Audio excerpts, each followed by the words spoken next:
우리 옆에 계신 분과 우리 앞뒤로 한번 보면서 인사할게요. 사랑합니다. 축복합니다. 반갑습니다.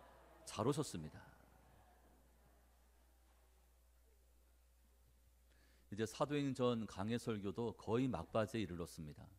이제 오늘 설교하고 다음 주면은 이제 마지막 사도행전 강해 설교를 하게 될 것 같습니다. 오늘은 바울의 마지막 변론과 간증, 이런 제목으로 말씀의 은혜를 잠시 살펴보려고 합니다. 자, 사도 바울은 로마 시민권을 가지고 있었기 때문에 로마 황제에게 직접 가서 재판을 받겠다고 총독에게 요청을 합니다. 그래서 바울의 로마 행이 결정이 되었지만 총독에게는 새로운 고민거리가 생겼습니다. 바울을 로마 황제에게 보낼 만한 죄목이 마땅치 않았던 것입니다. 그때 마침 고심하던 베스토에게 갈릴리 호수 북쪽과 동쪽을 다스리던 아그리빠 왕과 그의 동생 버니게가 찾아옵니다.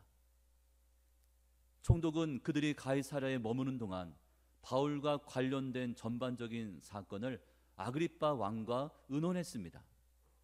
왜냐하면 아그리빠는 유대 사회와 또 유대교에 대한 이해력이 깊었을 뿐 아니라 로마의 권력층과도 친분이 두터웠기 때문입니다. 그래서 바울을 로마로 압송할 때 그에게 붙일 적절한 죄목이 무엇인지, 또 그 밖에도 바울에 대해서 이러저러한 자문을 구했습니다. 먼저 베스토 총독은 예루살렘에서 온 유대 종교 지도자들의 강력한 요청, 즉 바울을 죽일 수 있도록 내어달라는 그 요청을 거절해야만 했는데 그 이유가 무엇인지를 자세히 설명합니다. 그리고 바울의 재판을 로마의 원칙과 기준에 따라서 나름 공정하게 진행하였음을 강조했습니다. 자, 15절과 16절이요. 우리 보면서 같이 읽습니다. 내가 예루살렘에 있을 때에 유대인의 대제사장들과 장로들이 그를 고소하여 정죄하기를 청하기에 내가 대답하되 무릇 피고가 원고들 앞에서 고소 사건에 대하여 변명할 기회가 있기 전에 내주는 것은 로마 사람의 법이 아니라 하였노라.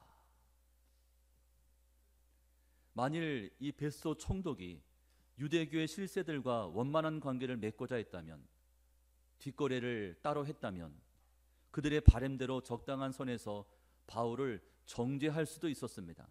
바울을 그들 손에 내어줄 수도 있었습니다. 하지만 이 총독은 로마법의 원칙과 기준을 끝까지 버리지 않았습니다. 이런 점에서 그의 모습은 바른 정치인다운 그런 모습이었습니다. 상식적이면서도 공정하였죠.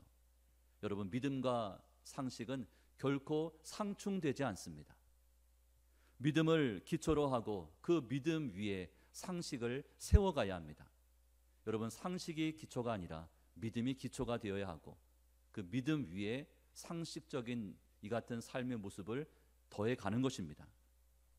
바라기는 저희 또한 그 어떤 외적인 회유와 압력에도 불구하고 한결같이 믿음을 지킬 뿐 아니라 동시에 상식선에서 벗어나지 않는, 상식이 통하는 그런 저희 모두가 다 될 수 있기를 간절히 소망합니다. 더군다나 바울을 고발한 유대주의자들은 바울의 죄를 입증할 만한 그 어떤 증거도 제시하지 못했습니다. 사실 바울에 대한 고소는 유대인들의 종교적인 시기와 질투심에서 비롯된 것이었습니다. 그러니 증거가 있을 수가 없죠. 그래서 베스토 총독은 이 재판을 예루살렘에서 열고자 했지만 바울은 예루살렘이 아니라 로마행을 원했고 로마 황제 앞에 가서 재판을 받겠다고 했습니다. 20절과 21절 말씀에 기록합니다. 내가 이 일에 대하여 어떻게 심리하는지 몰라서 바울에게 묻되 예루살렘에 올라가서 이 일의 신문을 받으려느냐 한즉 바울은 황제의 판결을 받도록 자기를 지켜주기를 호소하므로 내가 그를 가이사에게 보내기까지 지켜두라 명하였노라. 총독의 입장에서 보면 예수의 죽음과 부활이 왜 종교 분쟁의 원인이 되었는지, 또 이것이 로마 황제에게까지 가서 재판받아야 할 사안인지 이해하기가 어려웠습니다. 믿음이 없는 사람들이 봤을 때는 이해가 되지 않았을 것입니다. 그래서 베스도 총독은 이런 상황을 아그리빠 왕에게 설명합니다. 그리고 바울의 요청에 따라 그를 로마에 보낼 때까지 유대주의자들의 손에서 그의 신변을 보호해 주었습니다. 자, 총독의 설명을 들은 이 아그리빠 왕은 어떤 반응을 보였습니까? 아그리빠는 바울에게 관심이 많았습니다. 바울의 변론을 직접 듣기를 원했습니다. 바울에게는 자신의 변론을 통해서 그곳에 모인 사람들에게 복음을 전할 수 있는 좋은 기회가 다시금 찾아온 것이죠. 그 자리에는 총독 베스도와 아그리빠 왕뿐 아니라 군대 천부장들, 또 여러 고관들, 또 귀족들이 함께 모여 있었습니다. 이처럼 바울은 죄수의 신분으로 구금된 상태였지만 오로지 그의 관심은 영혼 구원, 이 복음 전파였음을 저희는 알 수가 있습니다. 이번 장례를 치르면서 어머님의 가장 큰 관심은 가족들 가운데서 예수 믿지 않는 가족들의 영혼 구원이었습니다. 3남 1녀 중에 제일 큰 형이 40대 중반에 암으로 돌아가셨습니다. 그래서 제가 상주가 되었고, 누님과 동생이 있는데 지금은 교회를 안 다닙니다. 또 조카들 가운데도 열심히 교회를 다녔던 아이들이 지금은 교회를 안 다니고 있습니다. 아르바이트를 해야 된다, 그 다음에 뭐 직장 생활 때문에 피곤하다, 그런 이유를 대면서 교회를 안 다니더니 벌써 수년째가 지났습니다. 어머님의 관심은 그런 가족들의 영혼 구원입니다. 다시금 믿음을 회복하는 것이었죠. 그래서 장례식 동안에 예배가 드려질 때마다 다 모이라고, 뭐 손님들 맞이하고 접대하는 거 다 내려놓고 빨리 모이라고, 그래서 목사님을 통해서 말씀을 전할 때 그 자리에 다 앉아 있으라고, 그걸 살뜰하게 챙겼습니다. 둘째 날 입관 예배를 마치고 제가 부모님이 다니는 교회 목사님께 이렇게 부탁을 드렸습니다. 이제 형제간들 중에 이 교회를 안 다니는, 교회를 현재 쉬고 있는 그런 가족들이 있는데 목사님 직접 불러다가 좀 이야기 좀 해주십시오. 왜냐하면 가족끼리 이야기하면 듣지를 않습니다. 저보고 꼰대라고 이야기하더라고요. 자꾸 교회 가라 하니까. 아유, 우리 꼰대야 꼰대, 이렇게 이야기하는, 자꾸 교회 가라고 하도 귀찮게 하니까. 그래서 이제 그 목사님께 부탁을 드렸습니다.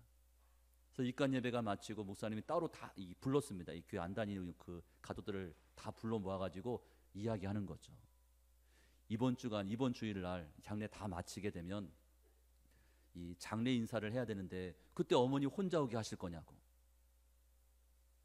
어머니 면을 세워줘야 되지 않겠냐고. 그래서 우리 누님도, 우리 동생도, 우리 조카들도 어머님 모시고 같이 교회 와서 예배드리고 그 다음에 인사하라고, 그게 기본적인 예의라고 그렇게 말씀을 하니까 알겠어요, 이렇게 이야기하더라고요. 아마 지금 예배를 드리고 있을 겁니다. 11시, 거기도 11시 예배잖아요. 예배 끝나고 제가 확인해 보랍니다.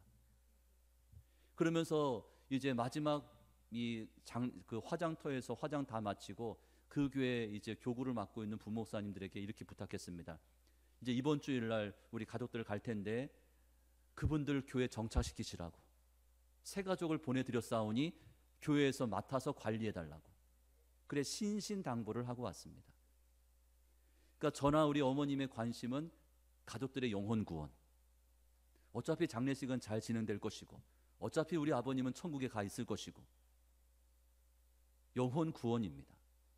여러분도 마찬가지입니다. 여러분의 자녀손들이 세상에서 성공하고 잘 되고 출세하고, 이것이 목적이 되어서는 안 됩니다. 예수를 믿지 않고 있거나 지금은 주님의 품을 떠나 있다면 그 영혼들이 다시금 하나님 앞으로 나올 수 있도록 여러분 애간장을 태우면서 기도하셔야 됩니다. 그러하여 가정의 복음화, 온 가족이 함께 예수 믿는 그런 믿음의 복된 가정들이 다 될 수 있기를 주님의 이름으로 축복합니다. 여러분, 바울은 감옥 안에 있든지 감옥 바깥에 있든지 그리스도의 복음을 전할 수만 있다면 그것으로 만족했습니다. 장소가 중요한 것이 아니었어요. 복음을 증거하는 것이 바울의 기쁨이었습니다. 여러분의 관심은 어디를 향해 있습니까? 여러분은 무엇 때문에 기뻐하십니까? 사도 바울처럼 삶의 매 순간을 복음 증거의 기회로 선용해야 합니다. 지금 여러분의 삶 속엔 어떤 일들, 어떤 사건, 사고들이 벌어지고 계십니까? 자, 이것은 하나님의 계획이 이루어지는 과정이고 또 믿음 없는 자들에게 그리스도의 복음을 전할 수 있는 영적인 기회가 된다는 사실을 명심해야 합니다. 우연히 이 같은 일들이 벌어진 것이 아니죠. 이 기회를 통해서 주변에 믿지 않는 자들에게 복음을 전하게 하시려고 이 같은 사건, 사고를 만나게 하셨구나. 그런 마음의 중심을 갖는 것은 너무나 중요합니다. 이처럼 아그리파 왕의 요청에 따라 바울에 대한 청문회가 열렸습니다. 이 자리엔 천부장들 또 귀족들이 초청되었죠. 아그리파와 버니게는 휘황찬란한 멋진 옷을 입고 그 청문회장에 등장을 합니다. 23절에 있는 말씀이죠. 우리 같이 보면서 읽습니다. 아그리파와 버니게가 크게 위엄을 갖추고 와서 천부장들과 시중의 높은 사람들과 함께 접견 장소에 들어오고 베스토의 명으로 바울을 데려오니. 아그리파 왕이 총독에게 청문회를 열어달라 요청한 목적은 바울의 잘잘못을 가리기 위해서가 아닙니다. 단지 자신의 명예와 권세를 지역의 유력한 자들 앞에서 과시하기 위해서였습니다. 아그리파는 로마 총독이 자기 앞에서 사건의 내용을 브리핑을 하고 또 귀족들이 자신의 판결에 귀를 기울이는 그 모습 자체를 즐겼습니다. 여러분, 세상 사람들은 진리에 대해서 별 관심이 없습니다. 예나 지금이나 마찬가지입니다. 그들에겐 옳고 그름이 중요한 것이 아니죠. 자신에게 어떤 이득이 돌아오는지가 훨씬 더 중요한 문제입니다. 나한테 이득이 되지 않으면 거들떠 보지도 않습니다. 관심 없습니다. 그래서 그들은 진리보단 실리를 우선시합니다. 진리가 최고라고 이야기합니다. 진리를 따져가면서 진리를 무시하고 또 진리에 따라서 진리를 저버리기도 합니다. 그러나 믿음을 가진 저희는 진리보단 진리를 항상 앞세워야 합니다. 설령 진리를 말할 때 그것이 나에게 손해가 된다 해도 저희는 그 손해를 기꺼이 감수하면서까지 이것이 진리임을 말할 수 있어야 합니다. 여러분도 아시는 것처럼 사도 바울은 예수님을 만난 이후로 진리와 실리 사이에서 결코 갈등한 적이 없습니다. 진리를 전하고 또 진리를 가르친다는 이유 때문에 고소고발을 당할 때도 많았고 또 억울한 누명을 쓰고 감옥에 갇히는 순간들도 있었지만 그는 결코 진리를 저버리지 않았습니다. 세상과 타협하지 않았죠. 오히려 기회가 주어질 때마다 진리가 되시는 그리스도를 증거하고 또 진리의 말씀, 복음의 말씀을 담대하게 선포했습니다. 24절과 25절에 있는 두 절 말씀 보면서 같이 읽습니다. 시작. 베스토가 말하되 아그리파 왕과 여기 같이 있는 여러분이여, 당신들이 보는 이 사람은 유대의 모든 무리가 크게 외치되 살려두지 못할 사람이라고 하여 예루살렘에서와 여기서도 내게 청언하였으나 내가 살피건대 죽일 죄를 범한 일이 없더이다. 그러나 그가 황제에게 상소한 고로 보내기로 결정하였나이다.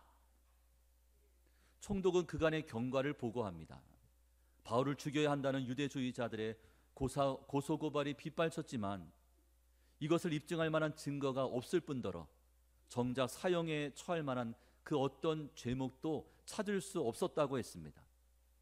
이처럼 바울에겐 죄가 없기 때문에 당연히 그를 석방해야 했지만 로마 시민권을 가진 바울이 스스로 로마 황제에게 상소하였기 때문에 그의 로마 행이 결정되었음을 총독은 그 자리에서 보고를 합니다. 그렇다면 바울의 로마 행이 결정된 그 시점에 베스토 총독이 청문회를 개최한 이유가 무엇이라고 했습니까? 26절과 27절은 쉬운 성경은 이렇게 번역해 놓았습니다. 하지만 이 사람에 관해서 황제께 써 보낼 만한 자료가 내게는 없습니다. 그래서 이 사람을 여러분 앞에, 특별히 아그리파 왕 앞에 불러낸 것입니다. 나는 여러분이 이 사람을 신문하면 황제께 보고할 자료가 생기지 않을까 기대하고 있습니다. 황제께 죄수를 보내면서 그 죄목이 무엇인지 알리지 않는 것은 사리에 맞지 않는 일이라고 생각합니다. 이 청문회를 통해서 이제 상소문을 황제에게 보내야 하는데 거기다 쓸 내용들을 찾을 수 있겠다 싶은 마음에 이 같은 청문회를 개최하게 되었다고 말하고 있는 것이죠. 베소는 바울을 황제에게 보내기로 결정하지만 아직까지도 그 죄목을 정하지 못하고 있었습니다. 황제에게 상소문을 올려야 하는데 그 상소문에 기록할 바울의 정확한 죄목을 찾지 못했습니다. 그래서 아그리빠 왕에게 도움을 받고자 이 같은 자리를 마련하게 된 것입니다. 이 청문회 과정을 통해서 저희는 무엇을 알 수 있습니까? 사도 바울에겐 죄가 없다는 사실을 알 수 있습니다. 보통 세상에서의 청문회, 종종 여러분 TV 방송의 청문회 현장을 이렇게 생중계해 줄 때가 있지 않습니까? 세상에서의 청문회는 그 당사자의 신상을 탈탈 털어냅니다. 그의 비리와 잘못을 밝혀내는 것이 청문회의 목적입니다. 어떻게 해서든 그 당사자의 그런 잘잘못을 들춰내려고 합니다. 털어서 먼지 안 날 사람이 어디 있겠습니까? 자, 그런데 바울에겐 죄를 찾을 수 없었다고 했습니다. 여러분, 저희는 하나님의 법은 물론이고 진리의 말씀과 상충되지 않는다면 저희가 살고 있는 이 세상 법과 사회법 또한 성실하게 지키셔야 합니다. 법과 질서를 지키는 모범적인 국민이 되어야 합니다. 여러분, 크리스찬들은 애국자가 되어야 합니다. 만일 저희가 이 법을 지키지 않아 세상 법정에 선다거나 또 사람들 입방아에 오르내리게 된다면 그것으로 인해서 하나님의 영광이 가려집니다. 또 전도의 길이 막힐 수밖에 없음을 저희는 항상 유념해야 합니다. 세상의 빛과 소금이기 때문에 그저 믿지 않는 자들의 눈에 금방 띄게 됩니다. 그러므로 언행 심사를 삼가해야 하는 것이죠. 이어지는 사도행전 26장에는 바울의 마지막 변론, 또 바울의 간증한 내용들이 실려 있습니다. 아그리빠 왕은 바울에게 변론의 기회를 주었습니다. 그래서 바울은 그 자리에 모인 청중들에게 자신의 무죄를 밝히면서 그리스도의 복음을 증거했습니다. 26장 1절 말씀에 아그리빠가 바울에게 이르되 너를 위하여 말하기를 내게 허락하노라 하니 이에 바울이 손을 들어 변명하되, 여러분, 변명이라 하는 것은 자기를 변호하였다, 그런 뜻을 가지고 있습니다. 바울은 아그리빠 왕 앞에서 변론하게 된 것을 다행으로 여겼습니다. 왜냐하면 유대인이었던 그가 유대인의 관습을 알고 있었고 또 유대교 종교에 대해서 그 누구보다 잘 알고 있었기 때문이죠. 아그리빠 왕이 자신의 억울함을, 자신의 누명을 풀어줄 것이라고 바울은 기대를 했습니다. 또한 바울은 이 변론의 기회를 어떤 기회로 삼았습니까? 복음 증거의 기회로 삼았습니다. 5절과 6절인데요. 두 절 말씀 우리 같이 읽습니다. 일찍부터 나를 알았으니 그들이 증언하려 하면 내가 우리 종교의 가장 엄한 팔을 따라 바리새인의 생활을 하였다고 할 것이라. 이제도 여기 서서 신문 받는 것은 하나님이 우리 조상에게 약속하신 것을 바라는 까닭이니. 바울은 복음을 증거할 때 항상 무슨 이야기를 먼저 꺼냅니까? 자신의 간증을 먼저 했습니다. 예수님을 믿기 전에는 어떤 사람이었고 또 무엇에 열심이었고 또 어떤 과정을 통해서 예수님을 믿게 되었는지를 증거했습니다. 이것이 간증입니다. 여러분, 바울이 예수님 믿기 전에 그는 어떤 모습이었습니까? 바울은 어떤 사람이었습니까? 그의 삶의 우선순위가 무엇이었습니까? 먼저 바울은 바리새파 중에 바리새파였습니다. 철저한 유대주의자였습니다. 그 누구보다도 유대교의 율법과 관습을 철저하게 지켰던 사람이 바로 바울이었습니다. 그리고 바울에게는 교회를 박해하고 성도를 핍박했던 전과가 있습니다. 9절과 10절 말씀이죠. 나도 나사렛 예수의 이름을 대적하여 많은 일을 행하여야 될 줄 스스로 생각하고 예루살렘에서 이런 일을 행하여 대제사장들에게서 권한을 받아가지고 많은 성도를 옥에 가두며 또 죽일 때에 내가 찬성 투표를 하였다. 기독교를 박해했던, 믿는 자들을 잡아다가 감옥에 가뒀던 그런 전과가 있던 사람이 바울이었습니다. 이처럼 하는 것이 하나님을 위하는 것이라고 바울은 그 당시에는 확신을 했습니다. 바울을 죽이고자 하는 지금의 유대주의자들의 모습이 실은 바울의 모습이었습니다. 자, 또한 바울은 빛으로 찾아오신 우리 주님을 인격적으로 만났습니다. 바울이 다메섹으로 향했던 이유는 그곳의 성도들을 잡아들이기 위해서였습니다. 그랬던 그 바울에게 예수님은 빛으로 찾아오셨습니다. 바울을 만나 주셨습니다. 그리고 그에게 바른 믿음을 허락하셨고 새로운 사명을 그에게 부어주셨습니다. 17절 18절이요 우리 같이 읽습니다. 이스라엘과 이방인들에게서 내가 너를 구원하여 그들에게 보내어 그 눈을 뜨게 하여 어둠에서 빛으로 사탄의 권세에서 하나님께로 돌아오게 하고 죄사함과 나를 믿어 거룩하게 된 무리 가운데에서 기업을 얻게 하리라 하더이다. 아마도 바울은 이 부분을 간증할 때 가슴이 뭉클했을 것입니다. 그때가 생각나서 다메섹 도상에서 빛으로 찾아오신 주님을 만났을 바로 그 당시가 기억나서 감격의 눈물을 흘렸을지도 모릅니다. 다시금 심기일전할 수 있는 새 힘이 생겼을 것입니다. 이것이 간증하는 자에게 임하는 하나님의 특별한 은혜이며 은총입니다. 사도 바울은 유대주의자들이 자신을 고발한 이유를 무엇이라고 설명합니까?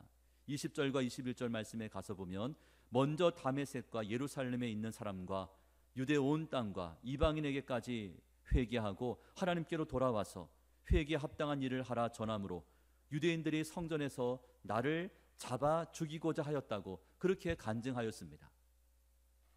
우선은 바울이 자신들을 배신했기 때문에, 또한 유대주의자들이 그토록 싫어하고 금했던 복음 전파에 바울이 앞장섰기 때문입니다.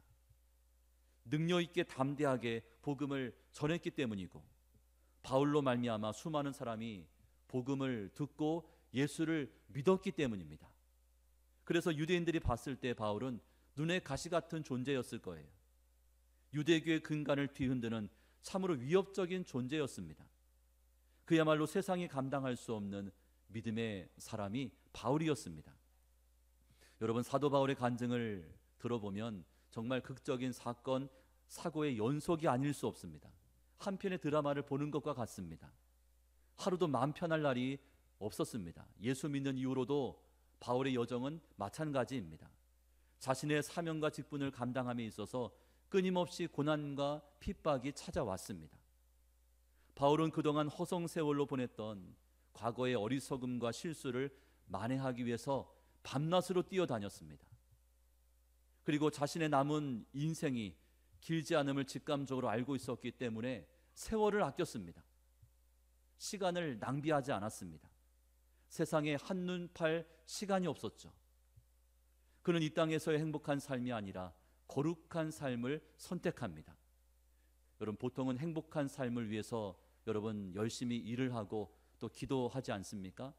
그러나 정작 하나님이 저희에게 기대하시는 것은 행복한 삶이 아니라 거룩한 삶이 된다는 사실을 저희는 기억해야 합니다.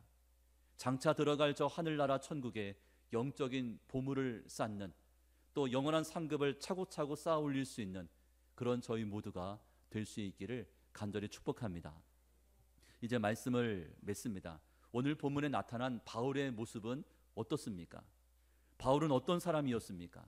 이 5가지를 말씀을 드릴 텐데 우리 화면에 5가지를 띄워드리겠습니다.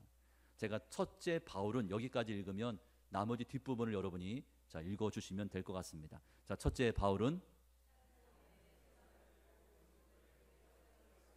둘째 바울은, 셋째 바울은 하나님의 법은 물론이고 이 세상 법과 사회법 또한 성실하게 지켰습니다. 넷째 바울은 세상이 감당할 수 없는 믿음의 사람이었습니다. 다섯째 바울은 행복한 삶이 아니라 거룩한 삶을 추구했습니다. 이제 새가족에 등록하면 새가족반을 이제 4주간 진행을 합니다. 첫 번째 그 수업의 내용은 구원입니다. 그러면서 구원에 대한 내용을 쭉 이야기하고 마지막 부분에 영접 기도를 하게 합니다. 여러분, 영접 기도가 무엇입니까? 나의 입술을 가지고 예수님을 나의 구주로 내 마음에 모시고 예수님을 믿겠다는 거죠. 이것을 본인이 고백하는 것이 영접 기도입니다. 이것을 통해서 저희는 이 사람에게 믿음이 들어갔구나, 이 사람이 구원받은 자녀가 되었구나, 이것을 확신할 수가 있는 겁니다. 저희 아버님께서 오락가락 하실 때마다 저는 아버님 딱 붙잡아 놓고 다시금 영접 기도를 시킵니다. 아버지 따라해 보시라고. 예수를 믿으시냐고, 천국에 대한 확신이 있으시냐고 계속 물어봅니다. 왜냐하면 본인이 이걸 확신해야 되니까. 그리고 가족들도 우리 아버지께서 영접 기도했다는 사실을 다 인지를 하고 있는 거죠. 우리 아버님 천국 가셨다. 여러분 마찬가지로 여러분 가족들에게 약간 믿음이 의심스러우면 자꾸 영접 기도, 또 예수를 믿고 있는지, 또 천국에 확신이 있는지를 계속 물어보셔야 됩니다. 귀찮을 정도로. 그래서 구원의 확신을 가지고 이 땅에서의 남은 여생을 살아갈 수 있는 것이죠. 바라기는 저희도 바울처럼 어떤 상황에서 누구를 만나든 진리이신 그리스도와 또 복음의 말씀을 거침없이 증거할 수 있기를 축복합니다. 이제 한 주간이 시작이 됩니다. 이번 한 주간 세상이 감당할 수 없는 그 믿음 가지고 거룩한 삶에 최선을 다하는 그런 저희 모두가 다 될 수 있기를 주님의 이름으로 축원합니다. 아멘.